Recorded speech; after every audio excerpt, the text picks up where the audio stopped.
下黄泉，地之便是你身。阴极之地，利用佛童毁我肉身有关。为师给你选的炉鼎，弟子恭请师祖。相信你当年所说了，司徒前辈，若那王离。 Halo guys, welcome back to KD Universe. Wah, kita akan melanjutkan spoiler Abang Wang Lin. Kemarin udah ngamuk tuh si ketua cucu ya kan. Menggila dia gara-gara terkepung guys, seru banget. Nah, Wang Lin udah masuk ke makam Phoenix. Di awal dia langsung diserang oleh formasi khusus yang menciptakan sebuah jiwa untuk menyerang para praktisi di dekat sana. Wang Lin menghindarinya dan bertemu dengan orang yang bernama Murong In. Tapi terungkap juga Murong In ternyata itu cuma seorang jebakan guys. Merupakan kumpulan jiwa di sana yang memiliki tujuan untuk memakan para praktisi di makam Phoenix. Dan bukan terjadilah pertarungan antara Wang Lin melawan Murong In. Apakah Wang Lin kita bisa mengalahkannya? So maka dari itu kita masuk ke intro ya guys ya.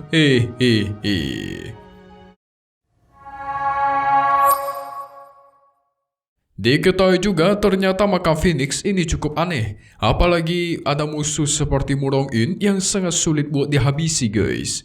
Karena dia terdiri dari berbagai jenis jiwa di dalam tubuhnya. Setiap wali menyerangnya, maka pasti tubuhnya akan kembali seperti normal. Oleh karena itu untuk melenyapkannya Wang Lin harus menyerang inti jiwanya dan menghancurkannya guys.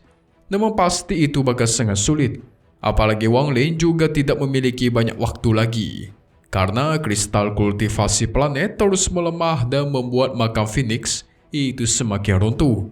Kondisi seperti ini bukan hanya dialami oleh Wang Lin seorang.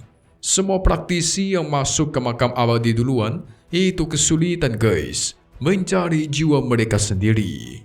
Apalagi ketika masuk, mereka nggak tahu apakah musuh yang mereka lawan itu memiliki jiwa mereka sendiri di dalam tubuhnya ataukah tidak.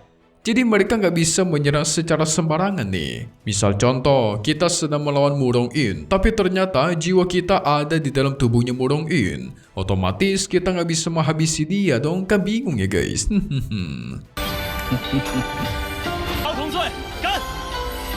Cuman ada beberapa praktisi yang memilih tidak peduli dan terus menghancurkan jiwa-jiwa yang muncul di hadapan mereka untuk mencari jiwa mereka sendiri. Contohnya si Qian Feng nih, muridnya ketua Zhu Quezhi. Semenjak dia masuk ke makam Phoenix, dia tuh menghancurkan banyak sekali monster yang terdiri dari banyak jiwa. Setelah berminggu-minggu berada di dalam makam Phoenix, dia mulai frustasi guys. Karena usahanya selama ini ya nggak membuahkan hasil. Apalagi dia pernah melihat secara langsung salah satu praktisi yang kejam seperti dia itu meninggal secara tiba-tiba gara-gara tidak sengaja menghancurkan jiwanya sendiri. Tuh kan, Qian Feng pun memanggil Hong Ti keluar yang sudah dia simpan di dalam labu pusakanya. Dia mengirimkan Hong Ti ke sebuah gua untuk memancing sosok monster yang terdapat di dalam.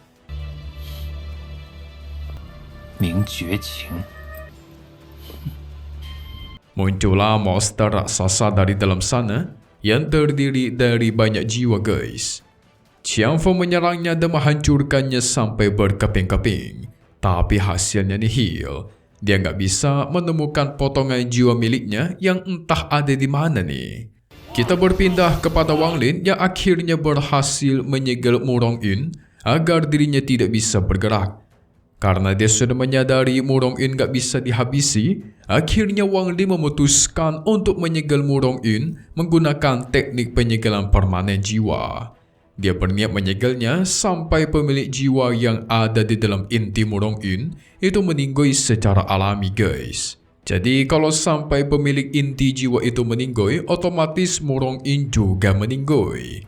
Murong In panik dong. Ternyata dia sendiri juga nggak tahu potongan jiwa mana yang menjadi inti jiwanya guys. Soalnya ada banyak jiwa di dalam tubuhnya nih. Dia mencoba mengulur waktu, memberikan informasi kepada Wang Lin sebenarnya ada satu jiwa yang kuat di bagian dalam makam. Katanya jiwa tersebut memiliki kemampuan untuk menarik potongan-potongan jiwa langsung dari kristal kultivasi planet. Tentu membuat Wang Lin langsung tertarik. Dia menyuruh Murong In agar memberitahukannya secara detail dan berjanji akan menghentikan proses penyegelannya ini. Murong In pun senang guys. Memberikan informasi kepada Wang Lin, dia harus pergi ke arah timur dalam makam. Nah, di sana ada 9 gunung yang membentuk jurang besar. Di jurang-jurang itu mengeluarkan semacam asap putih.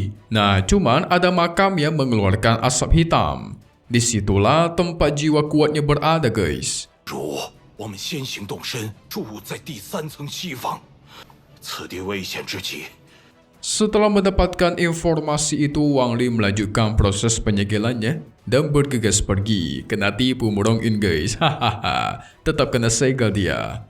Namun apa yang terjadi di tengah perjalanan, dia bertemu dengan seorang wanita cantik yang ternyata itu adalah si Liu Mei. Aduh, ketemu wanita penggoda lagi nih. Liu Mei langsung melancarkan teknik penggoda buat menggoda Wang Lin untuk mempengaruhi dia, tapi Wang Lin tetap bersikap dingin, tidak terpengaruh oleh teknik penggoda itu. Liu Mei tidak mau menyerah, bertanya kepada Wang Lin, apakah kau membenciku? Ini contoh-contoh wanita pygmy paling percaya diri dia. Semua usaha dan godaannya gak berguna di hadapan Wang Lin. Wang Lin malah menyuruh dia agar menyingkir, jangan di depanku. 走吧，离开朱雀系里，你大难临头。 Namun Liu Mei tetap berusaha keras guys. Bahkan dia menyebutkan namanya Limu Wan. Waduh. Dia terlihat sangat sedih karena dengan adanya Limu Wan, Wang Lin jadi tidak mau membuka hatinya kepada wanita manapun. Itu bukan membuat Wang Lin goyah, malah membuat dia marah guys. Langsung mengeluarkan pedang surgawi dan melancarkan tebasan pedang dan tuar. Terjadilah pertarungan sengit di antara mereka. Liu Mei tidak mau kalah, memadatkan kekuatannya, memanggil seekor burung merah dan memancarkan energi yang begitu luar biasa. Saking kuatnya merah itu bisa menahan serangan tebasan pedang surgawi milik Wang Lin. Liu Mei memuji kekuatan Wang Lin yang udah sangat kuat walaupun baru mencapai karena transformasi jiwa tahap awal. Tapi dia menawarkan sebuah kerjasama gitu guys. Berjanji akan membantu Wang Lin mendapatkan kembali jiwanya yang ada di makam Phoenix ini. Tapi Wang Lin harus memberikan kekuatan domain miliknya. Nah, itulah misinya Liu Mei yang diberikan oleh Ketua Chu Cue Zhi. Buat kalian lupa, Ketua Chu Cue menyuruh si Liu Mei mendapatkan kekuatan domain milik Wang Lin ketika sempurna supaya dia bisa menjadi pewaris dari negara Phoenix yang selanjutnya. Wang Lin sedari awal tahu Liu Mei ini memiliki niat jahat, apalagi ketika di sekte pemurnian jiwa. Alhasil Liu Mei pun mengeluarkan kekuatan domainnya guys, yaitu 1000 ilusi maut. Diketahui juga kekuatan domain ini sangatlah kejam, menggunakan ribuan kehidupan dan juga pengalaman untuk mendapatkan kekuatan. Domain ini sebenarnya sedikit mirip dengan domain milik Wang Lin, yaitu domain hidup dan mati. Karena tujuan domainnya untuk mendapatkan kekuatan dari berbagai penderitaan guys. Tapi Wang Lin tidak takut karena dia juga memiliki domain yang dahsyat. Dia panggillah bendera perbatasan. Jadi harta bendera perbatasan memiliki kekuatan untuk membentuk pelindung yang sangat solid dan kuat. Tujuan Wang Lin menggunakan bendera ini adalah menghindari penggunaan bendera 1 miliar jiwa guys. Karena itu satu-satunya senjata pamungkas dia, jadi dia tidak mau musuhnya tahu kekuatan terkuat dia. Bahaya nih, makin banyak orang tahu nanti makin diincar dia. Seiring berjalannya waktu, pertarungan mereka terus berlanjut. Pada akhirnya Liu Mei pun berkata jujur. Jadi sebenarnya dia hanya mengikuti perintah dari gurunya alias Ketua Chu Cue Zhi, yaitu bertarung dengan Wang Lin, tapi dia juga berniat mengambil kekuatan domainnya Wang Lin supaya membuat dia semakin kuat. Karena domainnya si Wang Lin sangat kuat dan sangat mirip bisa digunakan untuk menyempurnakan domain miliknya si Liu Mei. 我在红蝶身上看到过，提醒你，你的手镯师兄，我不瞒你， Tapi sial, Wang Lin terkena serangan sampai terpojok. Dia langsung mengeluarkan teknik tombak raksasanya dan menyerang ke arah Liu Mei. Sehingga tuar. Terciptalah ledakan besar guys. Liu Mei berhasil menahan serangan tombak itu menggunakan burung merah. Dia menjelaskan burung merahnya masih belum sempurna. Makanya dia membutuhkan kekuatan domain Wang Lin untuk menyempurnakan burung merahnya ini. Karena nggak ada pilihan, akhirnya Wang Lin pun mengeluarkan bendera 1 miliar jiwa guys. Melihat bendera itu, Liu Mei langsung memberikan ancaman. Dia berniat menghancurkan altar pintu masuk makam Phoenix bagian dalam jika Wang Lin menggunakan bendera itu. Tentu Wang Lin sedikit bingung. Akhirnya dia memutuskan untuk menyimpan dulu bendera 1 miliar jiwanya. Tapi dia juga nggak kehabisan akal guys. Segera dia keluarkanlah gulungan surgawi raksasa dari langit yang begitu kuat, membuat tubuhnya memancarkan aura kematian yang luar biasa. Liu Mei tentu kaget, tidak menyangka Wang Lin akan bertaruh seserius ini. Alhasil dia pun harus mengeluarkan semua kekuatannya juga guys, mengerahkan seluruh kekuatannya dia miliki. Dari gulungannya Wang Lin, dia memunculkan sosok naga hitam yang menyerang ke arah Liu Mei. Jadi ini pertarungan sudah bukan pertarungan biasa, melainkan pertarungan antar domain nih guys. Liu Mei tidak mau kalah menahan serangan itu. Terjadilah pertarungan antara naganya Wang Lin melawan si Liu Mei.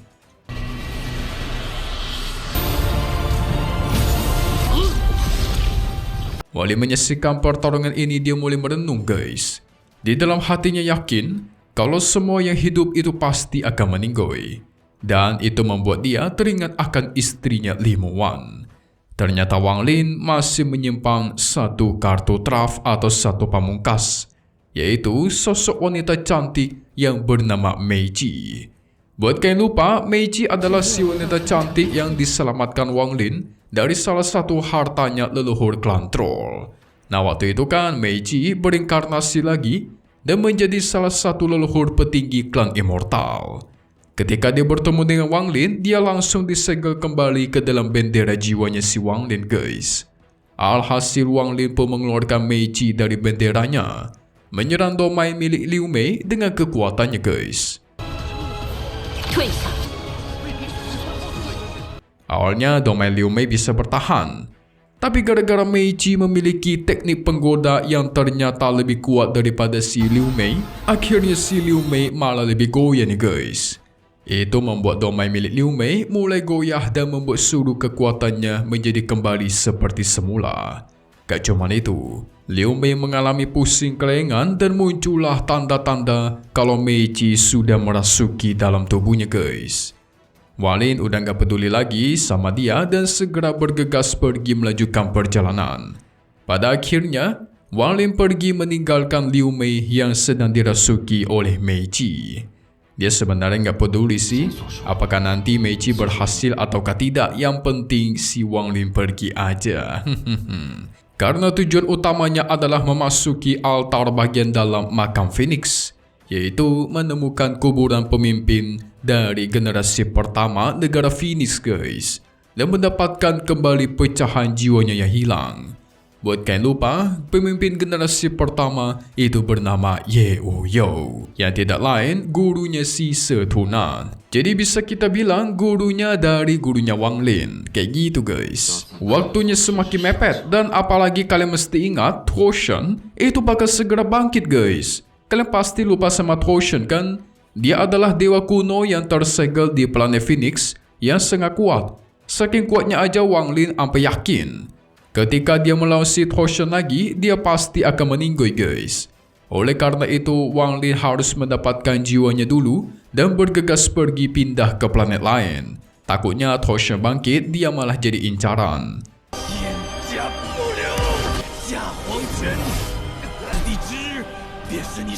Di sisi lain, tepatnya di markas klan Immortal, ternyata kakek Yun Cece dan kedua leluhur lainnya duduk dan sedang mengadakan rapat besar. Tapi tiba-tiba leluhur ketiga yang sebelumnya memiliki hubungan dengan Mei Qi merasakan kalau jiwanya Mei Qi itu sedang berada di makam Phoenix. Apalagi dia rasakan Meiji sedang berusaha keras mengambil alih tubuh seseorang wanita. Oh, kalau kalian bingung, kok bisa leluhur ketiga bisa merasakan jiwanya Meiji? Kan kita ingat, Meiji itu salah satu leluhur dari klan immortal. Jadi kemungkinan orang ini memiliki hubungan yang cukup erat sama si Meiji. Setelah sang leluhur menceritakan kepada kakek Yun Chue kalau sebenarnya waktu itu Meiji sempat dicuri oleh seseorang anak muda misterius, nah dia pun sangat yakin anak muda ini juga berada di dalam makam Phoenix dan sedang bertarung dengan orang yang dirasuki oleh Meiji. Berdasarkan analisanya, pria muda itu tidak bisa mengalahkannya dan akhirnya menyuruh Meiji untuk merasuki wanita itu. Wah, ini lama-lama bisa ketawa si Wang Lin nih. Kita pindah lagi ke tempat Meiji yang terus berusaha merasuki Liu Mei untuk mengambil alih tubuhnya secara penuh. Tapi ternyata ada sebuah kekuatan juga yang ditanamkan oleh leluhur klan immortal ke dalam jiwanya Meiji, guys. Alhasil ketika leluhur klan mengaktifkannya, Meiji langsung merasakan sakit luar biasa dan melemah. Tidak melewatkan kesempatan, Liu Mei mencoba melawan Meiji dan mengambil alih tubuhnya sendiri. Dia memaksa Meiji agar keluar dari tubuhnya dan akhirnya dihajar habis-habisan, guys. Ketika Meiji sudah tidak berdaya, Liu Mei segera menyerapnya ke dalam domainnya untuk memperkuat diri dan segera mengejar Wang Lin. Aduh, malah jadi berkah buat Liu Mei nih.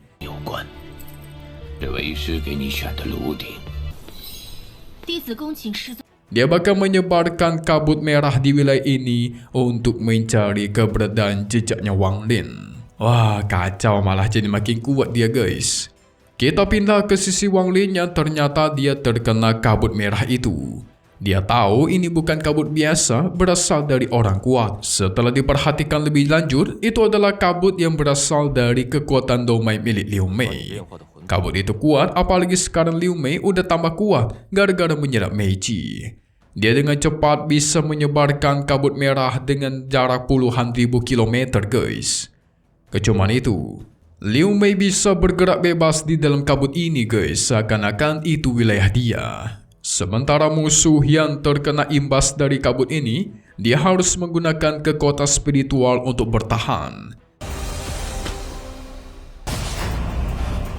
Singkat cerita, 2 hari dilewati, kabut merah akhirnya mulai surut. Selama 2 hari ini, ternyata Liu Mei itu merenungi perbuatannya selama ini, guys. Karena kabut itu menjadi semakin kuat, Liu Mei juga terkena efek samping. Jadi sekarang dia mulai kehilangan arah nih, dan mulai memiliki perasaan kepada Wang Lin. Sama hal dengan Wang Lin, ternyata dia malah terkena ilusi Liu Mei gara-gara teknik ilusinya semakin kuat. Nah, setelah dia keluar dari kabut itu, dia mulai merenung dan mengingat kejadian-kejadian di masa lalu. Kalian mesti ingat ini dalam pengaruh kabut ya, guys. Tapi dia tidak mau terbawa arus dan langsung mengeluarkan mutiara surgawi. Nah, di dalam dia melihat ada jiwanya Limuan dan kesadarannya mulai pulih total. Tanpa basa-basi, dia melanjutkan perjalanannya dan membatalkan pengaruh dari kabut itu. Alhamdulillah.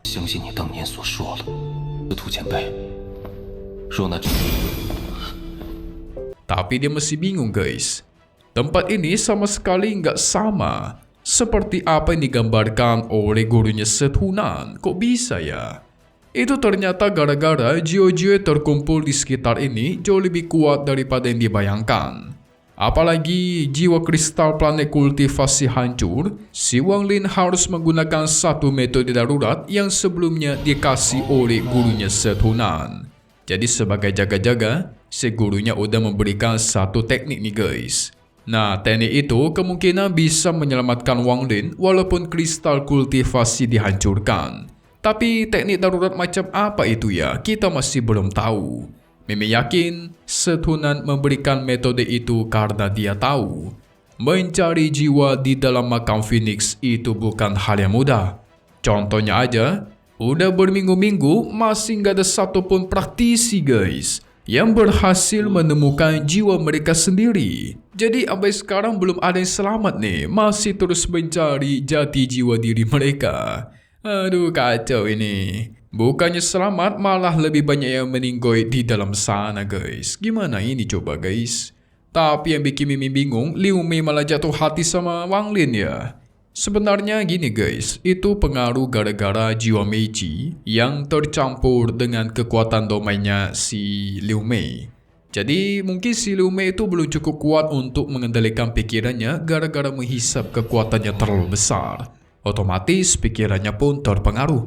Cuma masalahnya apakah dia beneran jatuh cinta ataukah tidak?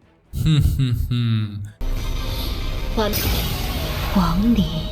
Sebenarnya Mimin tahu guys, gimana akhirnya hubungan antara Liu Mei dengan Wang Lin. Yang pasti, ya ada baik ada buruknya lah. Tapi Mimin gak mau kasih tahu dulu, biar kalian makin kepo ya enggak. Hehehe. So selesai dulu untuk spoiler kali ini. Makin seru aja nih guys. Gimana cara Wang Lin mencari jiwanya? Dan apakah dia mendapatkan jiwa dari penguasa generasi pertama negara Phoenix? Ya alias si Wuyo, gurunya Setunan, gurunya dari guru Wang Lin. Keren kan? Kalian tunggu saja guys, dan pastinya cuma di sini, KD Universe. Thank you buat kalian semua nonton dan selalu support channel Mimin. Semoga kalian semua sehat selalu ya. Mimin pamit undur diri dulu. Kita bakal ketemu lagi di video-video selanjutnya. Oke kalau gitu, see you guys.